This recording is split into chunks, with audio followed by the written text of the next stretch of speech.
Hello, today we're in Jalan Laut and we're going to explore this part of KL today.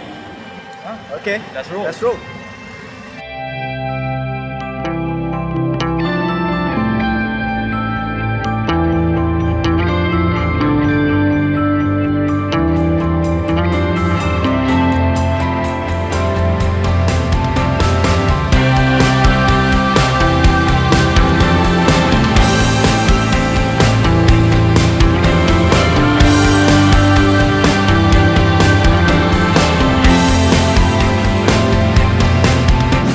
Located in the busy corporate street of Kuala Lumpur, Site C is a parking lot.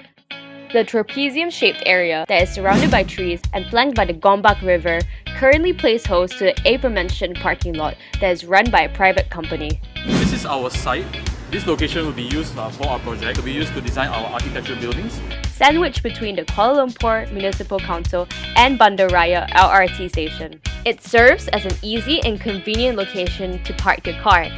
Vehicular occupancy is almost always full during working hours, and the LRT line runs diligently, shuffling commuters in and out of the area. Hey bro, look at the river. Is it Milo, teh tarik or coffee? Hey, green tea lah bro. The River of Life project is an initiative set up by the Malaysian government to purify and beautify the largest and most significant water feature that flows through the heart of Kuala Lumpur. This project aims to not only purify the water but also create and enhance the living experience in the city. It also stands to function as a point in which city-goers are able to enjoy the riverscape and environment, a severely lacking feature in the city at the moment. At present, the project is in the midst of water purification as well as environmental enhancements. The vision of this project would see the full integration of pedestrians with the water body through environmental and non-environmental means. However, the project is still a long way from being anywhere close to ready. The river is seen as murky and an eyesore. Trash and overgrowth line the riverscape, creating an unappealing feeling of mistreatment, whilst animals known to many as pests call the place home. In the not-too-distant future, the vision for the river hopes not to be an oversight, but the starting block of life around the area.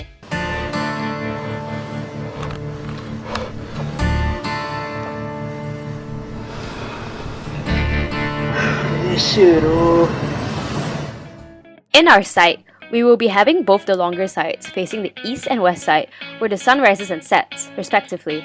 Since the site is sitting on an urban area, the surrounding skyscrapers are able to shade the site during certain periods of the day. Careful design planning, such as the location and amount of the windows and openings, should be taken into consideration to increase the energy efficiency and sustainability of the building itself. Tapak ini adalah tapak yang paling famous dan paling sibuk di KL. Berdekatan dengan DBK, dengan bank, dengan KDB. Tempat ni memang tempat yang hot. Ini baru kita ada start satu program baru untuk belia. Bagi peluang kepada belia-belia yang berniaga food truck carnival dekat sini. Jumaat malam hingga Sabtu dengan Ahad. Biasa kita tak sewa, kita bagi je untuk kalau yang nak buat kebajikan ke apa ke, kita bagi untuk mereka buat kerja yang amal. Kita dapat daripada kapak collection kita tak ambil sen pun. Ini pun kita bagi free je.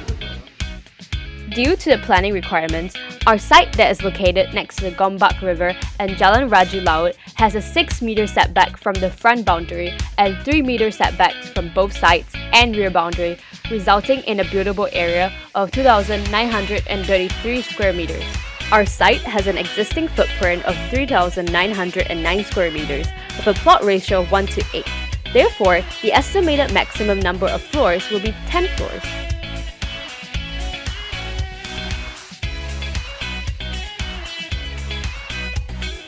We have analyzed that there are 4 main districts within this macro site, which are institutional, mixed use, public facilities, and also the trading district based on the land use of the site. Site C is located in the developed trading district and is considered as a place of opportunity where many people come and seek jobs. At the same time, it is also the source of serious environmental and social problems.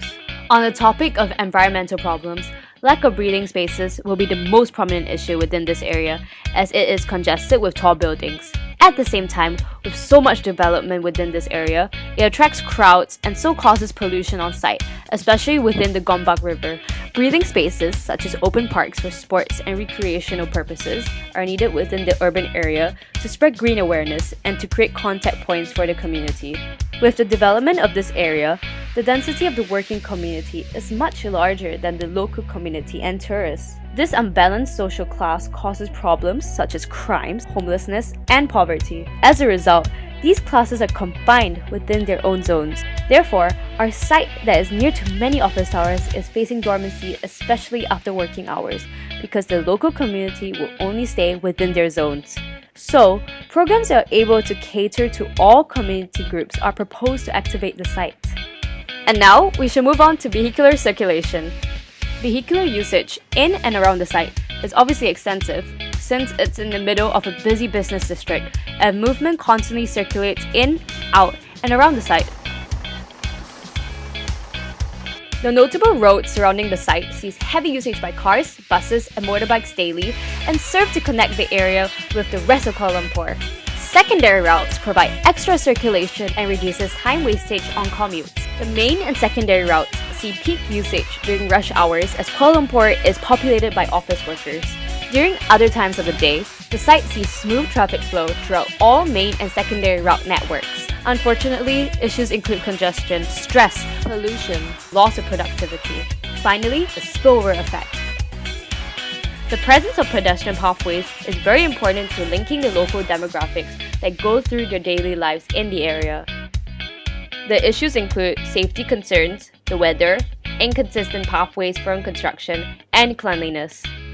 The working community is a major group within Site C. It is surrounded by many iconic office towers. At the same time, these office towers act as landmarks on site, such as the Menara DBKL, KWSP, and CIMB Bank. They affect movement patterns of the working community from the RRT and KTM stations and also from their workplaces. Therefore, from this derived movement pattern, we found out that there is a common activity layer, which of course concerns food. This forms several nodes such as the RA Cafe and the Old Town White Coffee on site, especially in the morning and also during lunch breaks. The landmarks for the local community will be different from the working group. There are several landmarks such as Masjid Jamek, Coliseum, and Sogo that affect the movement patterns of locals from housing areas and from nearby LRT stations. The activity layer that is derived from their movement patterns is the market activity, since most of the locals will be visiting the shop lots nearby the LRT station, along Jalan and also Sogo. As for the tourists, the landmarks on site will greatly influence their movement patterns for their activity layer. These landmarks are iconic on site and have different unique architectural styles and facades, such as the Memorial Tunku Abdul Rahman in the modern Malay architectural style. Heritage activity will be the tourist's main activity layer because of the diversity of the buildings around our site. There are many varieties of unique buildings that can be found on the site, such as the shop lots along Jalan in the Grecian Spanish style, the Coliseum in the Victorian style, and Sogo in postmodern style. Within these three community groups, we can conclude that there are only limited varieties of activity patterns that causes the site to lose its spirit of place. These undiversified activity patterns create dormancy for the area. Therefore, programs that are able to integrate with the local culture, such as food trucks and food festivals, or sports and recreational activities, are proposed. This will help to activate the spirit of place and to solve both environmental and social issues on site. Finally, I can rest some days.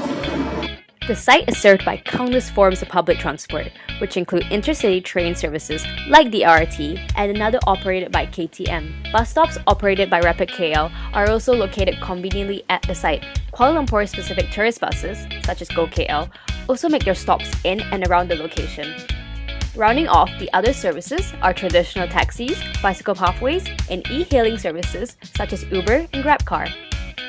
In terms of site issues, there are several weaknesses and threats that face our site. The first one is noise pollution from transport services such as cars, buses, and especially the LRT, which is directly next to our site. This will cause disturbances and will be distracting for the people inhabiting our building. The solution for this is to incorporate proper sound insulation and buffer zones in the design of the project to absorb the noise. Another issue is the River of Life itself. Unfortunately, despite government action, the Gombak River is still very polluted and dirty, with people constantly throwing litter in the river. More government intervention will be necessary. Finding a parking spot in the vicinity is very difficult during peak hours, and the ones available are very pricey. The solution for this would be to perhaps provide an underground parking for visitors in order to save space. Also, encouraging more Malaysians to take public transport. On the flip side, during weekends and non-peak hours, it's very quiet and there isn't much activity since most people come to the site for working purposes. Perhaps programs that get the local community involved can be introduced. Hence, the importance of our project. So hungry, man. Time for some food.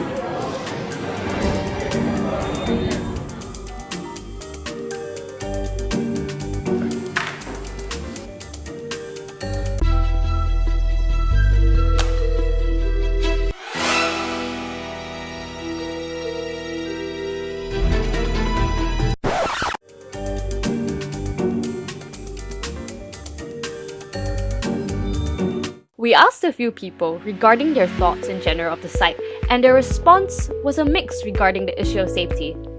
This is what they had to say. Kalau saya menyapu memang ada jumpa dalam ni, biar tangan diorang buang dalam ni. No, it's not safe for me. It's not safe at all. Bukan ni, dia orang nak naik komuter nak pergi ni. Bank Negara dalam sana KTM komuter. Nearby at Bank Negara there, even though at the staircase also it's not safe, you know. A lot of people like drug addict. A lot of incident happen. Apa pendapat adik pasal tempat ni? Tempat ni dia selamat lah. Lepas tu pengangkutan dia okey. Pengangkutan okey. Tapi adik selalu siang je lah. Waktu siang malam tak pernah lah sini. From 10, I can give 8 out of 10 because there's so many people here, so I don't feel scary at all. Oh, alright. Have you been here at night? Not yet. Based on these interviews, there are two sides to what contribute to how people feel more at ease and safe. Understandably, when they are surrounded by other people, they feel safer. The ones that felt that the site is unsafe are actually regulars to the site and employees who work in the surrounding office building. We carried out a physical survey and found out the regular spots that user groups normally frequent to. In conclusion for the survey we conducted, we found out that most people aren't satisfied with the current situation of the environment. They think that it is our responsibility as citizens to take care of our land, and they are willing to see more public spaces that integrate with nature. Yet, only 10 out of 33 people are concerned or curious about the undergoing River of Life project. This is the Tianjin Riverside 66. With combinations of activity, it helps us study its relation to the river. The location of the food market faces the beautiful riverside, acting as a landmark for the rest of Tianjin, especially for those who are traveling via the river. The development of this river has turned the city into a vibrant, lively, and beautiful habitat in which to live in. It is vital for the community to keep the river clean in order to maintain this lifestyle. The curved shape not only lends an aesthetic quality, but also makes space for 1.6 million square feet of retail area. Furthermore, with such a flexible design, it allows for the internal program to evolve independently. With activities such as shopping, food consumption, recreational activities, and educational purposes offered, it relates to what our project really is about, breathing fresh new life into the River of Life. Located in between shop lots and houses, this community hall started off as just a normal alley in between two buildings. The architect saw some potential for this alley to become a communal hub and possibly help fix social issues that the district faced. The design of the structure is a combination of many basic ideas and concepts and embodies several of the features lacking in the area, including new hoops for basketball, a stage for performances or public meetings, walls for climbing, and seating both inside and around the edges of the playground. In addition to its main function as a football court and a public playground, the project will work as a tool for the community to tackle some of the social issues in the area. The project helped to bring out the humanity of the community by lending a sense of ownership to the park. It brought people together, provided a place for children to go to play and educated the inhabitants about the importance of coexisting with one another. However, this could only work in a small, caring community. Other than that, all the hard work might be ruined due to possible vandalism. In conclusion, our site is located at a strategic location next to the Gombak River and an LRT station with high potential of becoming a lively landmark. In response to the issues mentioned, we are proposing several programs that promote green awareness by practicing a self-sustaining ecosystem within the building and at the same time encouraging communal participation to revive the spirit of the place. In conclusion, an architectural project must be considered with great care and thought regardless of its size, scope, and the intended impact it would generate.